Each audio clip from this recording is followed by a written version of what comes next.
Hello guys, welcome back to my YouTube channel. Or in this video, we will discuss a topic called 11 new biosphere reserve added to World Network of Biosphere Reserve, that is WNVR.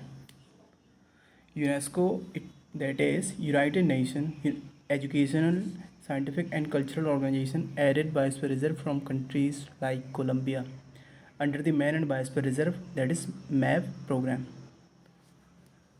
ठीक है दोस्तों, तो इसमें बताया गया है कि जो यूनेस्को है उसने बायोस्फीयर रिजर्व ऐड करे हैं कोलंबिया जैसी कंट्रियों से भी। ठीक है दोस्तों, no the total sites are 759 in 136 countries. Also the first time the trans boundary biosphere reserve are added. Trans boundary biosphere reserve का मतलब यहाँ दोस्तों ये है कि दो कंट्रीज़ के बीच में अगर एक बायोस्फीयर रिजर्व है तो वो दोनों कंट्रीज़ की जो बाउंड्री लाइन है उसको शेयर करता है दोस्तों। It means trans boundary biosphere reserve. Okay दोस्तों, इसका एग्जाम्पल है दोस्तों Kempen Broek, that is in Belgium and Netherland. ये बेल्जियम और नीदरलैंड की बाउंड्री को शेयर करता है दोस्तों। अगला एग्जाम्पल है दोस्तों Julian Alps, that is in Italy and Slovenia. It shares the boundary between Italy and Slovenia. Let's talk about MAP program, that is Man and Biosphere Reserve program. It was launched in 1971 as an intergovernmental scientific program. It was aims to establish a scientific basis for enhancing the relationship between people and their environments. They combine the natural and social science with a view to improving human livelihoods and safeguarding natural and managed ecosystems, promotes economic development that is socially and culturally appropriate and environmentally sustainable. तो man and biosphere reserve programme जो था, man and biosphere programme था, उसका ये M था दोस्तों कि जो नेचुरल और सोशल साइंस इन दोनों को कंबाइन करके जो लोगों की लाइवलीहुड है उसको इम्प्रूव किया जाए, उसी के साथ साथ नेचुरल एंड मैनेज इकोसिस्टम है उनको सेफगार्ड किया जाए दोस्तों। ठीक है दोस्तों, इससे क्या होगा दोस्तों, इससे इकोनॉमिक डेवलपमेंट को प्रमोट तो किया ही जाएगा, इसके साथ ही साथ इन्वायरमेंट सस्टेनेबल हो सकता है दोस्तों। ठीक है दोस्तों, तो ये इसका एम था दोस्तों। Out of 18 biosphere reserve in India 12 are recognised under it. ठीक है दोस्तों, तो 12 इसके अंदर रिकॉग्नाइज्ड करे गए हैं। As you can see in the map, तो यहाँ पर सर 12 बायोस्फीयर रिजर्व हैं जो कि world network of biosphere reserve में इंक्लूड करे गए हैं दोस्तों। ठीक है, नीलगिरी बायोस्फीयर रिजर्व है जो कि सबसे पहले रिकॉग्नाइज किया गया था इसके द्वारा। ठीक है दोस्तों, किसके द्वारा? मैप प्रोग्राम के द्वारा। ठीक है, under the map programme total biosphere reserve in India 12। ठीक है दोस्तों, बात करते हैं बायोस्फीयर रिजर्व के बारे में। उससे पहले हम बात करते हैं इंसिटू कंजर्वेशन और एक्सिटू कंजर्वेशन के बारे में। ठीक है दोस्तों, तो जो इंसिटू कंजर्वेशन होता है दोस्तों वो उसमें क्या होता है दोस्तों, द स्पीसीज कंजर्व की जाती है किसमें? बायोस्फीयर रिजर्व के अंदर ही दोस्तों।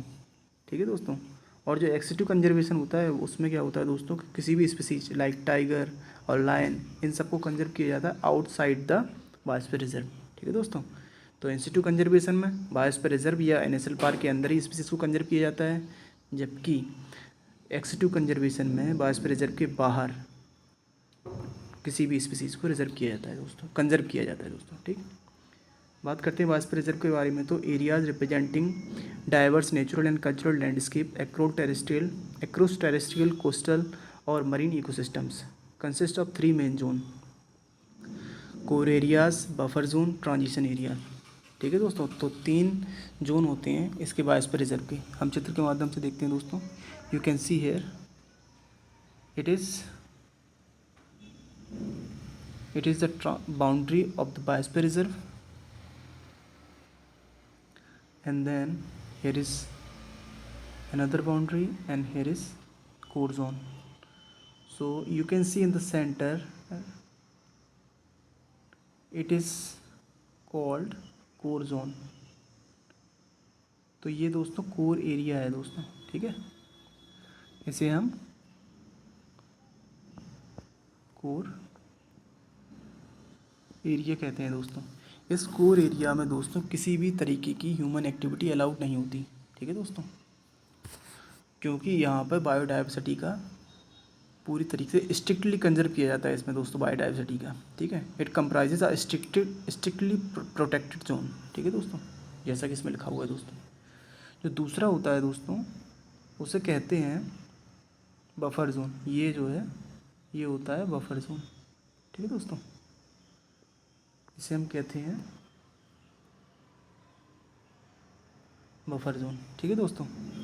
इसमें क्या होता है दोस्तों, it is used for activities compatible with sound ecological practices that can reinforce scientific research. इसमें क्या होता है दोस्तों, इसमें बायोडाइवर्सिटी का कंजर्वेशन तो किया ही जाता है, इसके साथ लॉजिस्टिक्स रोल्स को भी इंक्लूड किया जाता है। लॉजिस्टिक्स रोल्स का मतलब यहाँ पर दोस्तों जैसे कि हम रिसर्च कर सकते हैं, ठीक है, यहाँ पे हम किसी भी स्पीसीज का मॉनिटर कर सकते हैं दोस्तों, ठीक है, जैसे कि टाइगर होगा उसको मॉनिटरिंग करना है तो इसमें किया जा सकता है दोस्तों। इसमें कुछ ट्राइब्स भी रहती हैं दोस्तों, ठीक है, ठीक है दोस्तों। तो ये हो गया हमारा बफर जोन। जो आखिरी होता है दोस्तों, जैसे यहाँ पर दोस्तों ये वाला पार्ट, इसको हम बोलते हैं दोस्तों ट्रांजिशन जोन। क्या बोलते हैं दोस्तों, ट्रांजिशन जोन, जैसा कि आप यहाँ पर देख सकते हैं दोस्तों, ठीक है दोस्तों। ये पार्ट हो गया ट्रांजिशन जोन। इसमें क्या होता है दोस्तों, इसमें कंजर्वेशन के साथ साथ डेवलपमेंटल रोल भी अप्लाई किया जाता है इसमें दोस्तों। यहाँ पर ट्राइब्स तो रहती ही हैं, साथ ही साथ वो जो माइनर फॉरेस्ट प्रोड्यूस होते हैं जैसे कि तेंदुलीव हो गया और बैम्बू हो गया, शहद हो गया, इन सबको कलेक्ट भी कर सकती हैं ताकि जो उनकी इकोनॉमिक एक्टिविटीज़ है उसको सही तरह से एक बाय उनको मतलब इनकम भी होती रहे, इनकम जनरेट होती रहे उनकी, ठीक है दोस्तों। तो ये हो गया हमारा बायोस्फीयर रिजर्व का पूरा एक मैप, जिसमें सेंटर में होता है कोर जोन, उसके बाद होता है बफर जोन, बफर जोन के बाद ट्रांजिशन जोन होता है दोस्तों।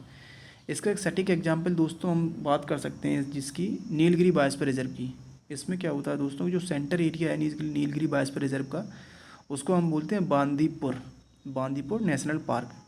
तो जो नेशनल पार्क है बांदीपुर, वो बायोस्फीयर नीलगिरी बायोस्फीयर रिजर्व का जो है कोर एरिया है दोस्तों, ठीक है। और जो बफर जोन और ट्रांजिशन जोन है वो बांदीपुर का एरिया नहीं है, वो नीलगिरी बायोस्फीयर रिजर्व का एरिया है। तो हमने देखा दोस्तों कि बायोस्फीयर रिजर्व के अंदर नेशनल पार्क भी हो सकता है जिसे हम कोर एरिया में इंक्लूड कर सकते हैं दोस्तों, ठीक है। ठीक है दोस्तों, मिलते हैं अगले वीडियो में, तब तक के लिए नमस्कार दोस्तों, आपका बहुत बहुत धन्यवाद। ओके।